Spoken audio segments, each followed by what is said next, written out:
BNP chairperson Begum Khaleda জিয়ার শারীরিক অবস্থা স্থিতিশীল বলে জানিয়েছেন তার ব্যক্তিগত চিকিৎসক ডক্টর AZM জাহিদ হোসেন।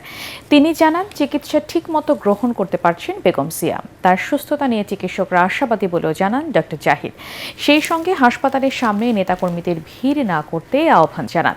আওয়ামী সরকারের আমলে সঠিক চিকিৎসা নিতে না পারায় তার শারীরিক জটিলতা বেড়েছে বলেও অভিযোগ করেন তিনি।